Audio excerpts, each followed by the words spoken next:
Phases में divide कर दिया। ये जो पहला फेज आप देख रहे हो ये है फेज जहां पे आपको दिखाए गए पिट्यूटरी हार्मोन्स बेटा, ठीक है ना। इधर मैं लिख देता हूं they are pituitary hormones, pituitary hormones. तो पहले हम इसी को देखते हैं, पिट्यूटरी हार्मोन्स, है ना।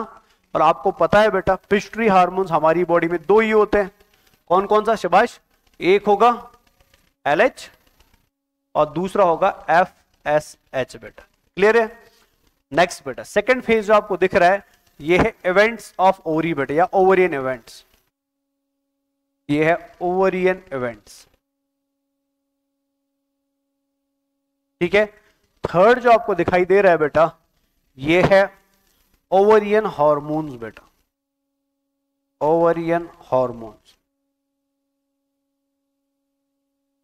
ठीक है। और लास्ट में है यूटेराइन इवेंट्स बेटा, लास्ट वाला है यूटेराइन इवेंट्स, यूटेराइन इवेंट्स। देखो जो मैंने आपको पहले समझाया ना, एनसीईआरटी भी सेम वही चीज को समझा रही है। एनसीईआरटी इस ग्राफ से आपको क्या बताना चाहती है?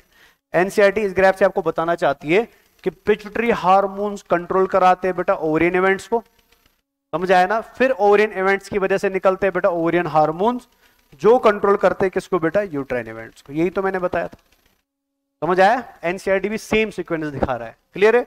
अब आते हैं नेक्स्ट पे। तो सबसे पहले हम समझते हैं कि पिट्यूटरी हार्मोन्स का क्या होता है। ओवरऑल ये साइकिल कितने डेज का है? 28 डेज का है। तो 28 डेज में से सबसे पहले हम फर्स्ट 5 डेज को देखें, ठीक है ना। तो ये हमारे फर्स्ट 5 डेज है, तो इसको मैं लाइन आई थिंक ठीक हो गया, हाँ। ये पहले 5 दिन है बेटा, ठीक है ना। तो पहले 5th डे, मैंने आपको शुरुआत में ही बोला पहले 5 डेज को हम क्या नाम देते हैं? सो दिस इज मेनेस्ट्रुअल फेज बेटा, ये है मेनेस्ट्रुअल फेज। तो मेनेस्ट्रुअल फेज के अंदर मैंने आपको क्लियरली बोला था बेटा FSH ज्यादा है कि कम है बेटा?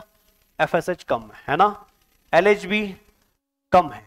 ओवरी में कुछ नहीं चल रहा, ओवरी एकदम साइलेंट बैठी है बेटा, ठीक है ना। इस समय इनको मैं नाम लिख देता हूं, ठीक है ना। इस समय एस्ट्रोजन, ये एस्ट्रोजन है, ये एस्ट्रोजन है और ये प्रोजेस्टेरॉन है,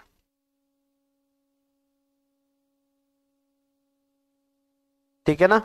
तो इस समय एस्ट्रोजन भी कम है और प्रोजेस्टेरॉन भी कम है। बिकॉज एस्ट्रोजन एंड प्रोजेस्टेरॉन कम है तो ऑटोमेटिकली इस समय आपको क्या दिखेगा कि जो एंडोमेट्रियम की लाइनिंग थी ना वो ब्रेक होना शुरू हो जाएगी in the form of blood बेटा।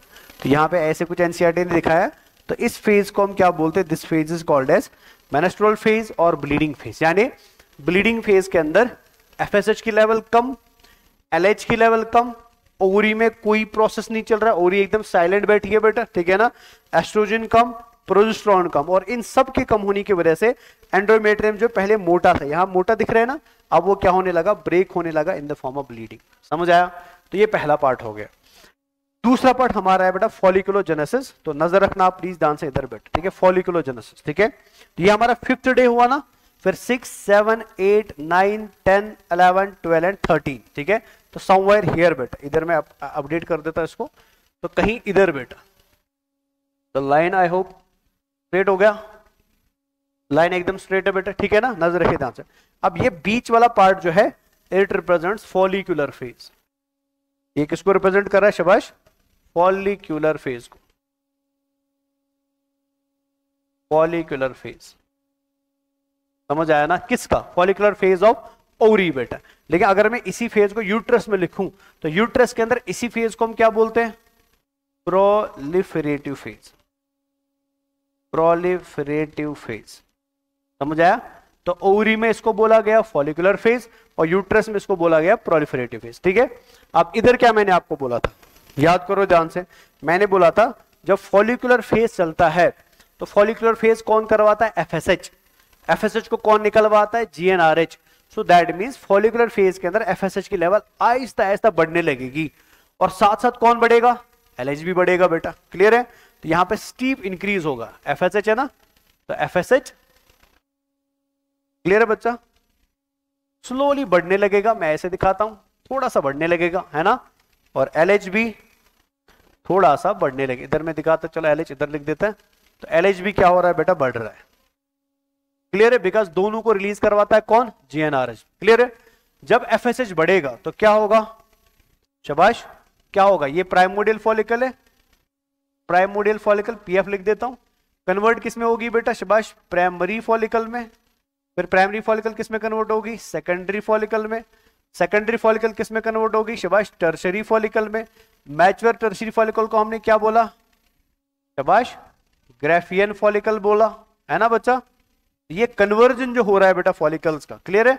सो from this to this to this and to this बेटा, ये कौन करा रहा है, ये फॉलिकल स्टिमुलेटिंग हार्मोन करा रहा है बेटा, समझ आया। और मैंने आपको ये भी बोला था जैसे जैसे फॉलिकल्स कन्वर्ट होती जाएंगी फॉलिकुलर सेल्स का नंबर बढ़ता जाएगा, और जैसे जैसे फॉलिकुलर सेल्स का नंबर बढ़ेगा एस्ट्रोजन बढ़ेगा कि प्रोजेस्टेरोन बढ़ेगा, वेरी गुड बेटा, एस्ट्रोजन बढ़ेगा, समझ आया।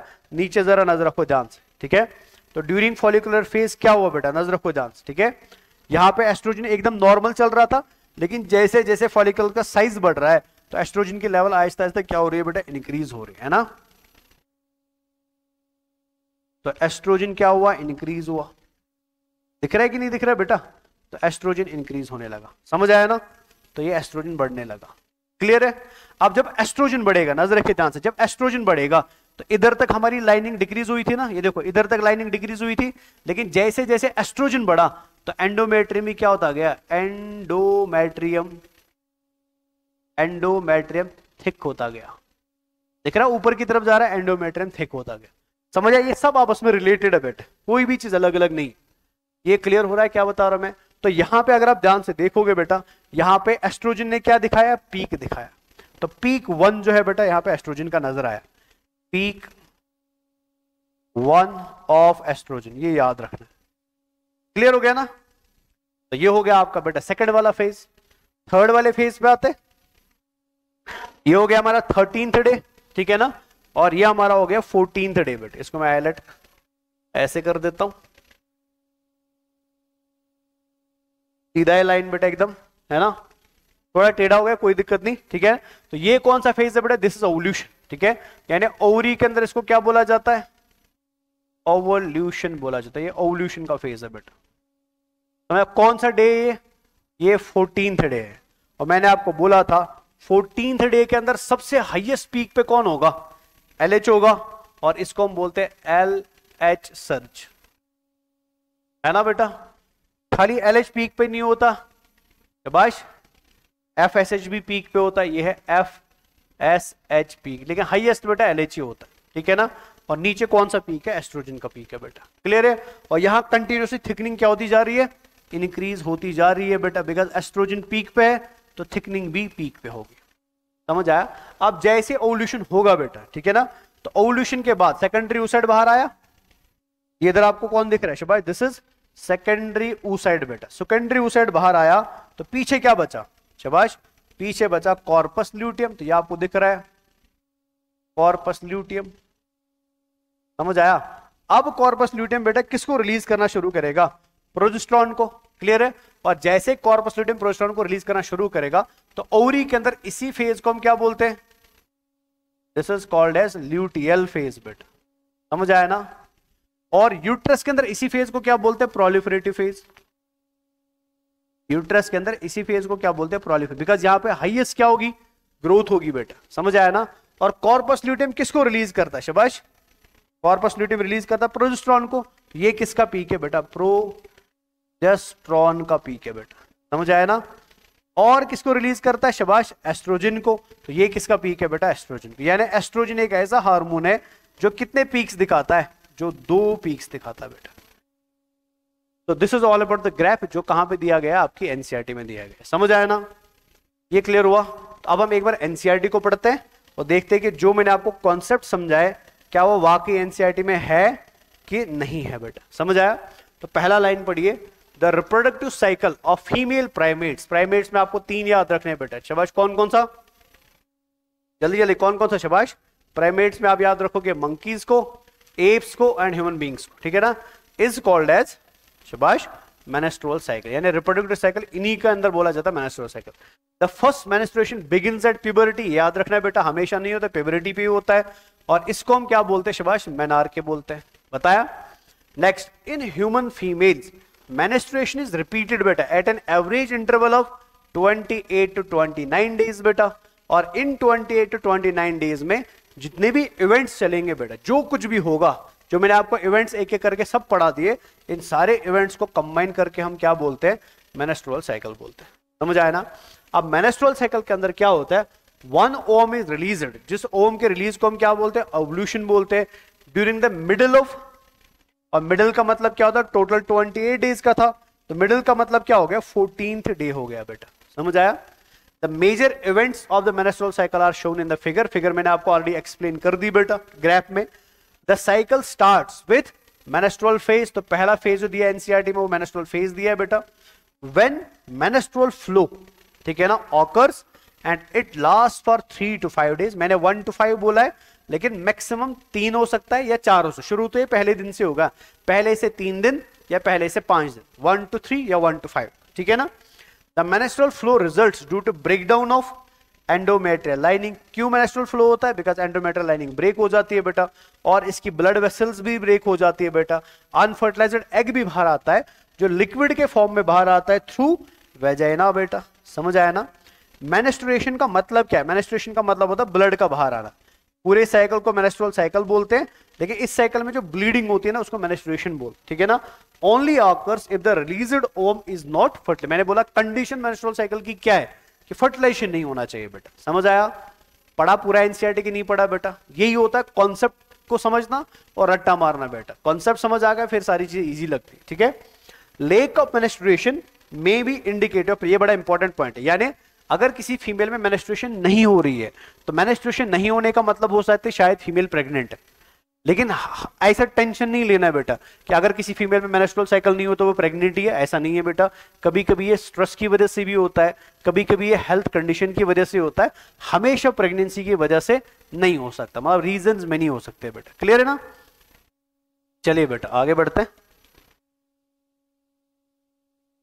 However, it may also be caused due to some underlying causes जैसे stress या poor health.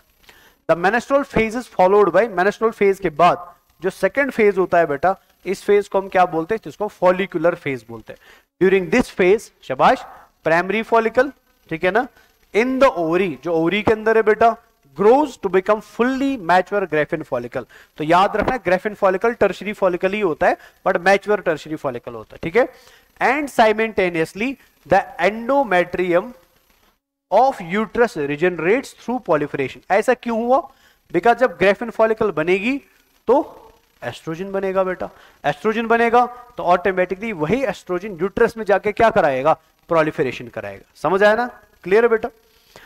These changes in the ovary and uterus are induced by change in the levels of pituitary and ovarian hormone। यानी ये जो change ovary में हुए वो pituitary hormone की वजह से हुए, और ये जो चेंज यूट्रस में हुए वो ओवरियन हार्मोन्स की वजह से हुए। इसलिए इसने पहले क्या लिखा, पिट्यूटरी लिखा, बाद में ओवरी लिखा, बिकॉज पहले इसने इधर ओवरी को मेंशन किया।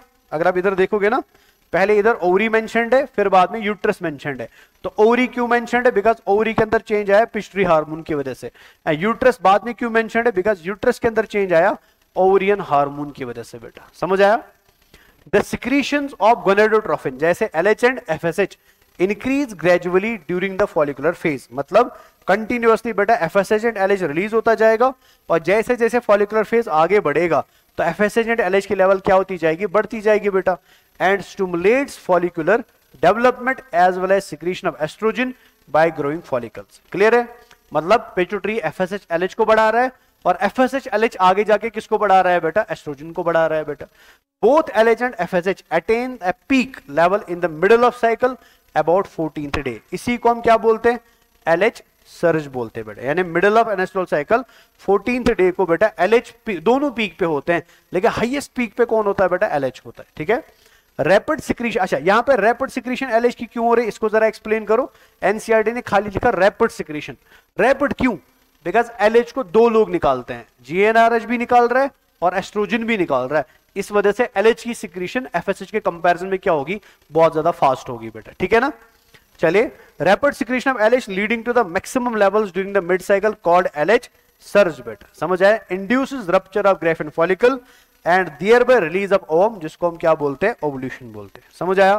Next, the ovulation or ovulatory phase is followed by luteal phase, during which remaining parts of Graafian follicle transform into corpus luteum बेटा. समझ आया? इसको हम luteal phase भी बोलेंगे ओवरी के अंदर, एंड secretory phase बोलेंगे यूट्रस के अंदर. The corpus luteum secretes large amounts of progesterone, important है बेटा ये, which is essential for maintenance of endometrium. ये याद रखना, प्रोजेस्टेरोन मेंटेनेंस कराता है, लेकिन एस्ट्रोजन क्या कराता है? प्रोलिफरेशन कराता है. ये दोनों अलग अलग है, ठीक है ना. Such an endometrium is necessary for, endometrium important क्यों है? बिकॉज एंडोमेट्रियम किसको बनाता है? शाबाश, यूट्रस की एंडोमेट्रियल लाइनिंग को थिक करता है. जो इंपॉर्टेंट क्यों है? बिकॉज उसी पे इंप्लांटेशन होता है. क्लियर है बच्चा? नेक्स्ट आगे एनसीईआरटी क्या लिखते हैं? During pregnancy all events of menstrual cycle stop and there is no menstrual. Reason क्या है? मेंस्ट्रुअल साइकिल के अंदर सारे के सारे इवेंट स्टॉप क्यों होते हैं बेटा? इसके पीछे मेजर रीजन है कि अगर इंप्लांटेशन हुई बेटा, तो इंप्लांटेशन के बाद एस्ट्रोजन एंड प्रोजेस्टेरोन कभी भी डिक्लाइन नहीं होंगे बेटा, वो कंटिन्यूअसली पीक पे रहेंगे. और अगर एस्ट्रोजन एंड प्रोजेस्टेरोन पीक पे है बेटा, दैट मींस एंडोमेट्रियम की लाइनिंग क्या हो रही है? मेंटेन हो रही है. और अगर एंडोमेट्रियम की लाइनिंग मेंटेन हो रही है, so of course there will be no bleeding और there will be no menstrual cycle बेटा. क्लियर है? तो ये सारी चीजें मैंने आपको ऑलरेडी एक्सप्लेन कर दी, बस एनसीईआरटी से एक बार मैं आपको समझा रहा हूं कि एनसीईआरटी के अंदर क्या लिखा है और एनसीईआरटी की लाइंस को आपको समझना कैसे बेटा. क्लियर है ना बच्चा? समझ आ रहा है कि नहीं समझ आ रहा है? ग्रेट. तो बस ये एनसीईआरटी को हम रिवाइज कर रहे हैं, एक्सप्लेनेशन में ऑलरेडी दे चुका हूं. ठीक है, आगे बढ़ते हैं. नेक्स्ट क्या लिखा है बेटा? ड्यूरिंग प्रेगनेंसी, मैंने आपको ऑलरेडी बता दिया. ठीक है ना. अगर फॉर एग्जाम्पल बेटा फर्टिलाइजेशन नहीं हुई है, ठीक है, एब्सेंस ऑफ फर्टिलाइजेशन, अगर फर्टिलाइजेशन नहीं हुई तो कॉर्पस ल्यूटेम क्या हो जाएगा? डिजेनरेट हो जाएगा. कॉर्पस ल्यूटेम सिकुड़ जाएगा, कॉर्पस ल्यूटेम कमजोर हो जाएगा, और वो कन्वर्ट किस में हो जाएगा? कॉर्पस एल्बिकेंस में. और मैंने क्लियरली आपको बोला कि कॉर्पस एल्बिकेंस बेटा एस्ट्रोजन एंड प्रोजेस्टेरोन को रिलीज नहीं करेगा. अगर एस्ट्रोजन एंड प्रोजेस्टेरोन रिलीज नहीं हुआ, एंडोमेट्रियम का मेंटेनेंस एंड ग्रोथ नहीं होगा, तो एंडोमेट्रियम दोबारा से क्या हो जाएगा? ब्रेक हो जाएगा, and it will lead to another menstrual cycle बेटा. ठीक है ना. this causes disintegration of endometrium leading to menstruation again बेटा. समझ आया ना? marking a new cycle. Clear है? ये मैंने आपको ऑलरेडी बोला. फीमेल के अंदर फर्स्ट मेंस्ट्रुअल साइकिल को मेनार्के बोलते हैं, एंड लास्ट मेंस्ट्रुअल साइकिल को हम क्या बोलते हैं? मीनोपॉज बोलते हैं बेटा. क्लियर है बच्चा? ठीक है, तो ये एंड हो गया आपका बेटा आज का lecture, menstrual cycle. I hope concept and NCERT को दोनों को हमने कंपाइल करके पूरा का पूरा मेंस्ट्रुअल साइकिल एकदम क्रिस्टल एंड क्लियर तरीके से समझने की कोशिश करी. तो अब हम क्या करते हैं? हम कुछ क्वेश्चंस लगा लेते हैं.